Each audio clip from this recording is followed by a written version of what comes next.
సినిమాల్లో హైందవ ధర్మం మీద దాడి ఎలా జరుగుతుంది, హైందవ ధర్మ హననం ఎలా జరుగుతుంది అనేది ఒక 3 కోణాల్లో 3-4 ఉదాహరణలో క్లుప్తంగా విభజించి వివరించే ప్రయత్నం చేస్తాను.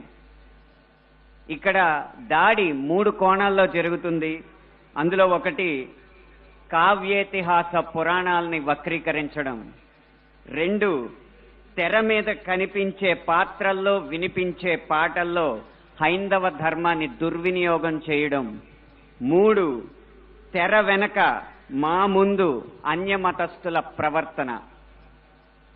ఈ 3 అంశాల్లో మొదటిది కావ్య పురాణేతిహాసాల వక్రీకరణ. వాల్మీకి రామాయణం, వ్యాస భారతం భారత సాహితీ వాన్మయ శరీరానికి 2 కళ్ళ లాంటివి.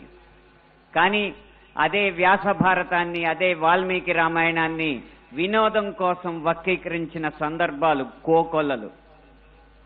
గత కొన్ని సంవత్సరాల ముందు వచ్చిన చిత్రాల నుంచి నిన్న మొన్న విడుదలైన కల్కి చిత్రం వరకు కూడా కర్ణుడికి పాత్రకి అనవసరంగా ఆపాదించిన గొప్పదనాన్ని చూసి ఒక సినిమా రంగానికి చెందిన వ్యక్తిగా నేను సిగ్గుపడుతున్నాను, నిర్మోహమాటంగా చెప్తున్నాను.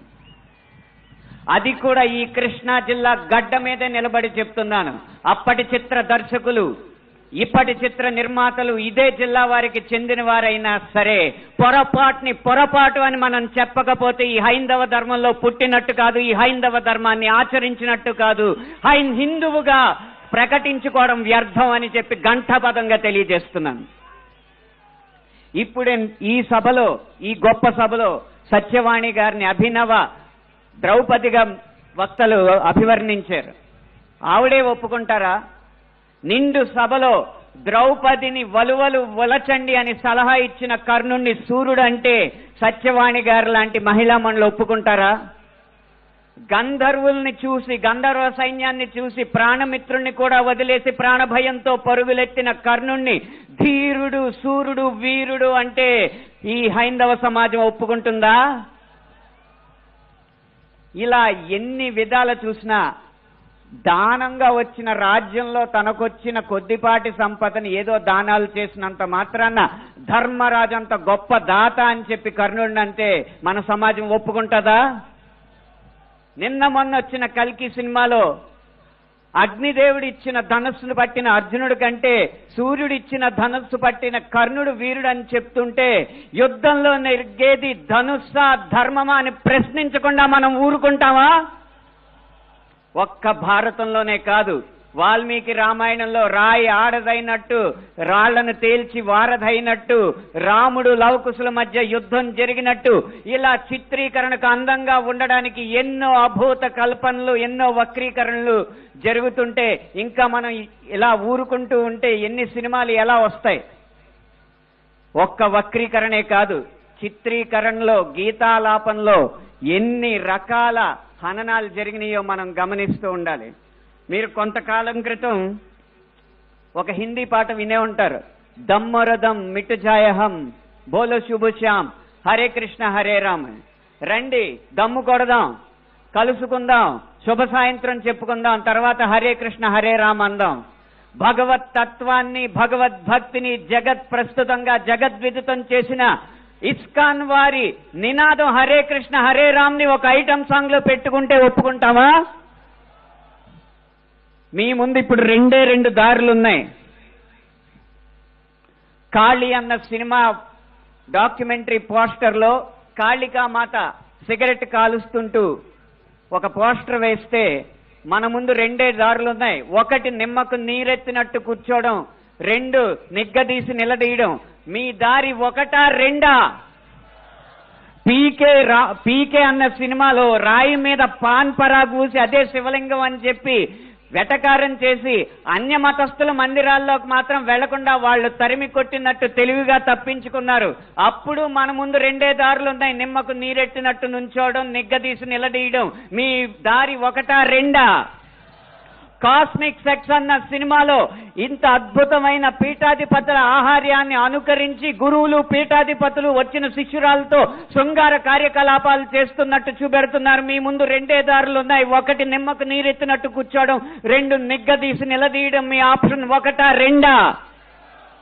ఎంఎఫ్ హుసేన్ లాంటి దర్శకుడు చిత్రకారుడు సరస్వతి దుర్గా మాతల బొమ్మల్ని అశ్లీలంగా వేసినప్పుడు వారి కోవలోనే అక్రమ్ హుసేన్ అనే చిత్రకారుడు కృష్ణుణ్ణి బార్లో ఉంచి గోపికల్ని బికినీల్లో చిత్రించినప్పుడు మన ముందున్న దారులు రెండే రెండు. ఒకటి నిమ్మకు నీరెత్తినట్టు కూర్చోవడం, రెండు నిగ్గదీసి నిలదీయడం. మీ దారి ఒకటా రెండా? ఛత్రపతి శివాజీ తర్వాత అంత గొప్ప మరాఠా యోధుడు బాజీరావుని బాజీరావు మస్తానీగా ప్రేమ పిచ్చోడుగా చిత్రీకరించినప్పుడు మన ముందు రెండే రెండు దారులు ఉన్నాయి. ఒకటి నిమ్మకు నీరెత్తినట్టు కూర్చోవడం, రెండు నిగ్గదీసి నిలదీయడం. మీ దారి ఒకటా రెండా? ఇలా ఇన్ని విధాలుగా హననం జరుగుతుంటే ఇంకా మనం నిశ్శబ్దంగా కూర్చుంటే అది మన హైందవ సమాజానికే కళంకం అని నేను మనస్ఫూర్తిగా తెలియజేస్తున్నాను. పాటని ఎలా ఉపయోగించచ్చో, అదే హరే కృష్ణ హరే రామ్ని ఎలా ఉపయోగించచ్చో సీతారాం శాస్త్రి గారు మనకు తెలియజేశారు. హరే రామ హరే కృష్ణ కృష్ణ కృష్ణ హరే హరే. రాముణ్ణైనా కృష్ణుణ్ణైనా కీర్తిస్తూ కూర్చుంటామా? వాళ్ళేం సాధించారో కొంచెం గుర్తిద్దాం మిత్రమా. సంద్రం కూడా స్తంభించేలా మన సత్తా చూపిద్దామా? సంగ్రామంలో గీతా పాఠం తెలుపమా. ఇది పాట రాయడం అంటే, ఇది పాట ద్వారా సమాజ హితం కోరడం అంటే, ఇది పాట ద్వారా మార్పు తీసుకురావడం అంటే, ఇది పాట ద్వారా ఉత్సాహం రేకెత్తడం అంటే, ఉద్వేగం రేకెత్తడం అంటే, ఉత్తేజితుల్ని చేయడం అంటే. ఈ దారిలో మాలాంటి పాటల రచయితలు అందరూ నడవాలని నేను కోరుకుంటున్నా. ఇక ఆఖరి అంశం మాకు వ్యక్తిగతంగా జరిగేది, తెర వెనక సినిమాల్లో అన్య మతస్థులు చేసేది ఒక్క అనుభవం చెప్పి మీకు ముగిస్తాను. ఒక సినిమా పాట రాయడానికి నేను ఒక సంగీత దర్శకుడి దగ్గరికి వెళితే ఆ పాటలో బ్రహ్మాండ నాయకుడు అన్న హిందూ పదం ఉందని చెప్పి ఆ పాట చేయనన్నాడు. నువ్వు ఒక్క హిందూ పదం ఉందని చెప్పి పాట చేయనన్నావు కాబట్టి జీవితాంతం నువ్వు చేసిన ఏ పాటకి నేను రాయనని చెప్పి ప్రతిజ్ఞ చేసి 15 సంవత్సరాలుగా ఆ వ్యక్తికి నేను పాట రాయలేదు. అలాగే ఒక పక్క రాష్ట్రం సంగీత దర్శకుడు వెళ్ళగానే దర్శక నిర్మాతలతో తిరుపతి ఆలయ విధానాలని విమర్శిస్తూ ఉంటే వాళ్ళు మిన్నక కూర్చుంటారు. ఎందుకంటే వాళ్ళకి మార్కెట్ ఉంది కాబట్టి. ఇదే మనం గీత గీయాలి కింద. సినిమా అనేది నేను ముందు చెప్పినట్టు వ్యాపారాత్మకమైన కళాత్మకమైన వ్యాపారం కాబట్టి ఆ వ్యాపారాన్ని సినిమాకి లేకుండా చెయ్యాలంటే హిందూ ధర్మాన్ని హననం చేసే సినిమాలని, హిందూ ధర్మంపై దాడి చేసే సినిమాలని ప్రభుత్వం బహిష్కరించకంటే ముందు మనం తిరస్కరించాలి. బహిష్కరణ కంటే తిరస్కరణే గొప్ప మార్గం. ముందు మనం తిరస్కరిద్దాం. వాటికి వ్యాపారం రాదు, డబ్బులు రావు. డబ్బులు రాకపోతే ఏ నిర్మాత వచ్చి హిందూ ధర్మాన్ని హననం చేసే సినిమా తీస్తాడో మనం చూద్దాం. భం భం భం భం భళా భళా మోగిందిర శంఖారావం, ఇది హైందవ శంఖారావం.